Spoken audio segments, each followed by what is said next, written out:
दोस्तों नमस्कार। एक अपडेट, वो भी बैंक पेंशनर्स के मामले में। जी हाँ, बहुत महत्वपूर्ण अपडेट इसलिए महत्वपूर्ण है कि बैंक पेंशनर्स को जिस मुकदमे की बहुत दिनों से काफ़ी समय से इंतज़ार हो रहा था कि कब इसकी डेट लगे। कई लोग हमसे पूछ रहे थे, कुछ मैसेज कर रहे थे, फ़ोन से पूछ रहे थे, वैसे भी कि इसके बारे में आपने नहीं बताया। तो मैं सीधे सीधे बता दूं कि हम लोगों का बहुप्रतीक्षित जो केस है पेंशन अपडेशन के मामले में, यानी कि स्वर्गीय MC सिंगला साहब का केस, उसके बारे में आज मैं बताने जा रहा हूँ। जी, है क्या उसमें कि पिछली बार जब आपने देखा होगा कि कितनी बार डेट लगी, सुनवाई कभी नहीं हुई। 2023 के बाद समझ लीजिए हुई ही नहीं। इतनी बार 24 में लगी, 25 में भी लगी, छुट्टी हो गई बाद में। छुट्टी का मतलब जो है समर वेकेशन हो गया, उसके बाद कोर्ट खुला, फिर नंबर नहीं आया, और अब उसके बाद में फिर पिछली वीक में भी नहीं आया। तो इस बार क्या हुआ है भाई साहब कि इसका जो स्टेटस है इस बार का नेक्स्ट वीक का मतलब है इसी महीने, यानी अगस्त 20 और 21 जो 2 दिन लगते हैं रेगुलर केसेस का, उनके बारे में बताने जा रहा हूँ। जी, तो हमारे एडवोकेट सेवाराम जी जो हैं, हमारे पुराने साथी, हमारे सबके जो है बैंकर साथी जो सुप्रीम कोर्ट में वकालत करते हैं, हमारे इस मामले को देख रहे हैं, उन्होंने अपने सीनियर का मतलब है जो सीनियर वकील है वहाँ, डॉक्टर सिंघवी साहब को जो मैसेज भेजा है, वो मैसेज मैं आपसे शेयर कर रहा हूँ।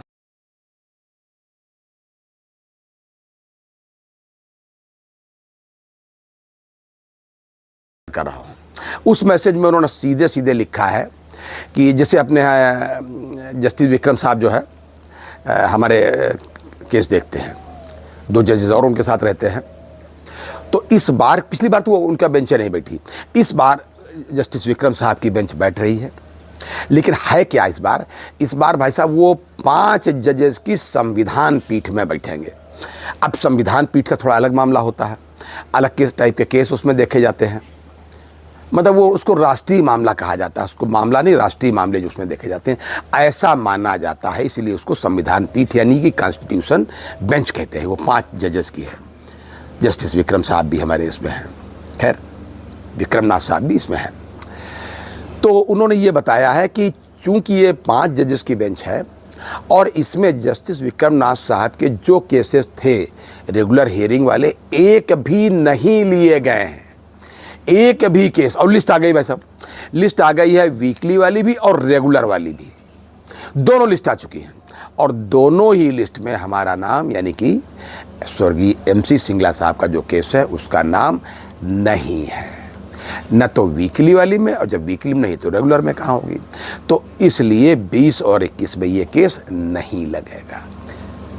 और बस इतना उन्होंने मैसेज शेयर किया, वो मैसेज मेरे पास भी है, हमने आपको शेयर कर रहे हैं।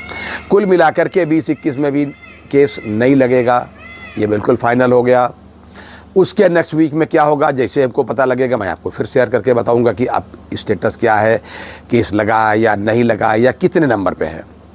लेकिन मैं देख ये रहा हूँ कि सीनियर सिटीजन साथ हो क्या रहा। मुझे तो याद आ रहा है बहुत पुराने ज़माने की एक बात, हमारे गांव में लोग कहा करते थे, एक राजा नल हुआ करते थे। जब उनका वक्त थोड़ा सा विपरीत हुआ, खाने पीने तक की व्यवस्थाएं नहीं रही, तो मछली वो जो पकड़ करके खाते थे और उनका प्रयास करते थे। लेकिन उसका भी प्रयास उनका कहाँ जाता था, मछली लाते थे, मछली भून लेते थे और भुनी हुई मछली फिर कूद के तालाब में चली जाती थी। ये स्थिति हो गई थी। कुछ इसी तरीके की बात समझ में आती, लेकिन मैं ऐसा नहीं मानता। ऐसी ही बातें मतलब होती तो हैं, लेकिन ऐसा मैं नहीं मानता। मैं यही कहूँगा कि हमको लोगों को पुनः इंतज़ार करना चाहिए, क्योंकि इंतज़ार के अलावा हम कुछ कर ही नहीं सकते। भाई हम लोग को स्ट्रीट डॉग में भी नहीं आते। अगर हम लोग स्ट्रीट डॉग ही होते तो हमारा मामला कोर्ट देख लेती कि भाई ये बड़ा इंपॉर्टेंट मामला है, तो हम लोग उसका क्या कह सकते हैं।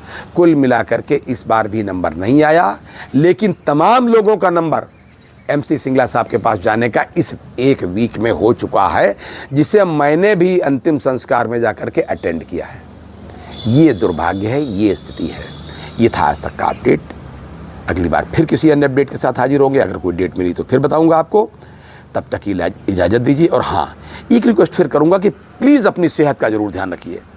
जय हिंद, जय भारत, नमस्कार।